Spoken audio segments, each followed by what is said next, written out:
24 CR 1285 is called. You were here with your attorney, Mr. Dusler, and the state's attorney. Earlier, you pleaded guilty to the third-degree felony of deadly conduct, discharging a firearm. And a pre-sentence report has been prepared, and the parties had an opportunity to review it. Any corrections or changes to it? No, sir.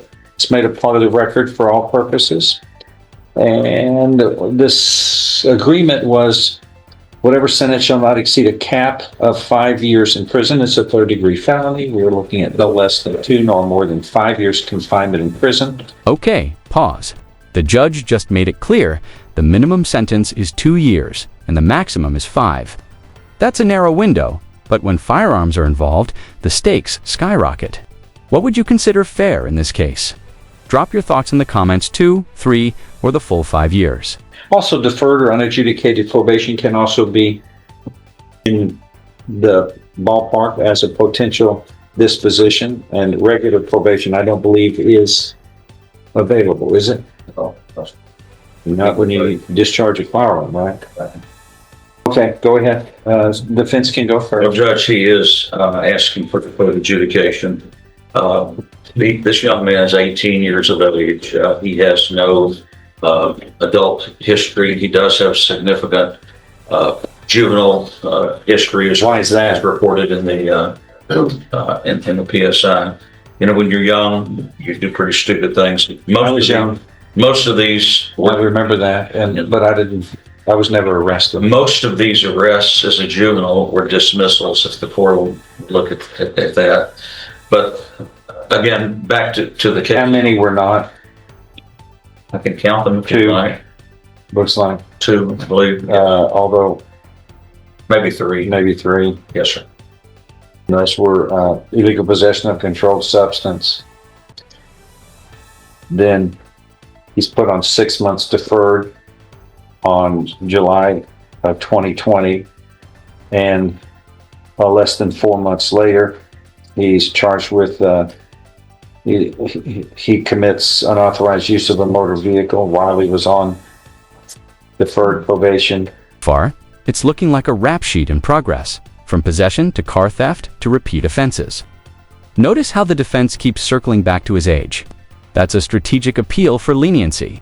But does being young excuse repeated crimes?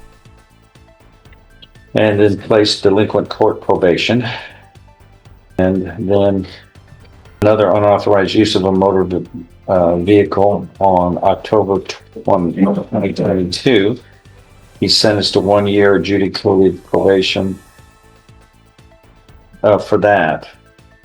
That's what I'm looking at. Yes. So 3 separate events. He didn't learn his lesson. So we have, is there still a pending failure to identify as a fugitive? It's what the PSI shows, Judge. I'm not certain on that. I think that may have been the arrest on this case. Not to arrest him on this charge.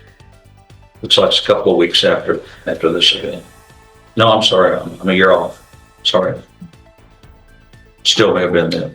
I don't have the benefit of my computer to confirm that, Judge. Regardless, the misdemeanor is still pending. Okay, anything else in the pre-sentence report? That is an issue. No. Okay, I just need to. Then the pre-sentence report is made a part of the record for all purposes. Go ahead. Well, the offenses that you just discussed as a juvenile, I'd point out he was like 13 years of age on those first 2, and the last one was a couple of years later. So he was awfully young then.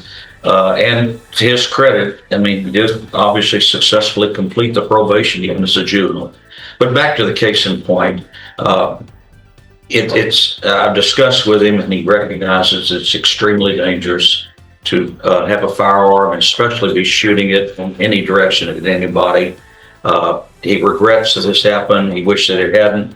He feels like he's learned his lesson. That he's been in jail now for a while. He certainly feels like he could successfully complete adult probation because he did it as a juvenile. He's only got an 8th grade education. He'd like to be placed on deferred, get him a job, and participate in completing the GED, and maybe make something a whole lot better of his life. And that's what we're asking the court to do, is give the certification, give them an opportunity. All right, State, what would you like to add? I'd like to start first with some comments about his juvenile history. There are 5 cases that the juvenile system dealt with. One he was given probation for, Your Honor noted, was possession of controlled substance. That was dismissed in 22. He was given another for unauthorized use of a motor vehicle, and what was added to that probation was 2 additional charges. That's what the phrase "add to analysis." They were added to his probation. Wow, let that sink in. Just as he aged out of the juvenile system, he allegedly escalated into deadly conduct. Coincidence? Or a pattern maturing into something much worse? The prosecutor isn't buying the just a kid argument anymore. That would be the unauthorized use of a motor vehicle and carrying weapons. One of those, he was given a year of probation, and that started on 11/3/22. He turned 17 in October of 23, and you'll note, Your Honor, that his probation was dismissed on January 8th of 2024. That is the same time frame in which an aggravated assault, a probation violation, and expulsion were all dismissed. So the way I read that is that they determined that they were done with him because he had become an adult. And unfortunately, this man decided that committing the offense of deadly conduct. That line hits hard. The fact that no one died is being treated more like luck than mercy. And based on what's coming next, the full story of that AK-47 is about to make your jaw drop. Would be a really good thing to do. So when you read the police court version, we learn that he not only shot at his ex-girlfriend on April 26th, but he returned to do it again on April 27th, which resulted in his use of an AK-47, where 5 shots were laid down at an apartment complex there at, I believe it's the Parkway Apartments, striking 3 different apartment buildings, resulting in us only filing 1 case. We could have had 2 cases from 2 different dates. We could have had potentially 3 cases from the date of April 27th. And I know Your Honor is astute enough to know that the level of violence here does warrant what the state offered in this regard. We're just lucky we're not dealing with murders. I appreciate that they're asking for deferred adjudication, but I don't think it takes into account the level of violence and the amount of loss that could have occurred here. I stand by the offer that was made here at capping this item at 5 years. And because of the level of violence, I'm asking for a sentence of 5 years TDC. All right, did you want to say anything? You don't want to say anything? Did I successfully tell the judge what you and I discussed, that you felt like that you could make probation? Yes, sir. You regret this incident? All right, I'm looking at this pre-sentence report that's made a part of the record and without objection. And we don't have the defendant's version. He declined to say anything, just as he's doing today, which is all right.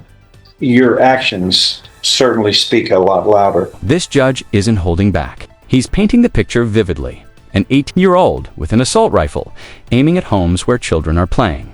This isn't just criminal, it's horrifying. Think about that image. Then maybe your words could. But for the record, this is a situation, a set of circumstances that every one of the people who are decent people in Beaumont have a hard time trying to explain away because of bizarre, lawless behavior that is only anyone can state is likely to cause numerous deaths and injuries.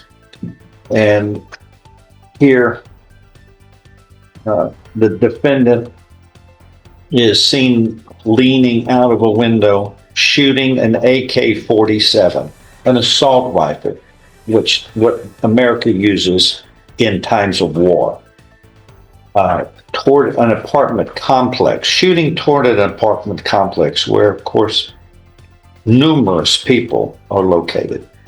3 small children were playing outside in the area where the shots were fired. Several 7.62 shell casings that are used in AK-47s were located and collected at the scene. And it's interesting that here, you're not going to say anything, but according to the police report, the pre-sentence report, the one of the victims, one of the people who were being shot at, was your ex-girlfriend, and she told the police you called her making threats while showing her a gun that you were holding. Police retrieved text messages that were received from her, sent by you, stating vulgarity, F you, apartment, you should have died, bitch. And you can't even spell words correctly, which is another reason that shows that you're not using wise thoughts or intelligence in your actions nor speech. You go on to state, or I go to yo apartment. And then witnesses saw that the person shooting was wearing a ski mask, and that turned out to be you. You don't even have the courage. You try to hide your identity when you're acting in a way that could have killed children. The foolishness doesn't end here, and the police in their investigation concluded that you were the person who was shooting at an apartment complex with an assault rifle where children were located. And when they were able to find that several areas of the building were struck by gunfire. Let's pause here. Capital. Murder. That's where this could have ended up. The judge isn't speculating for drama. He's reminding everyone how close this came to a permanent tragedy. This isn't just sentencing, it's a warning. And windows in at least 2 apartments were damaged because of the gunfire. And as the state points out, you have been handled as a juvenile, not once, not twice, 3 times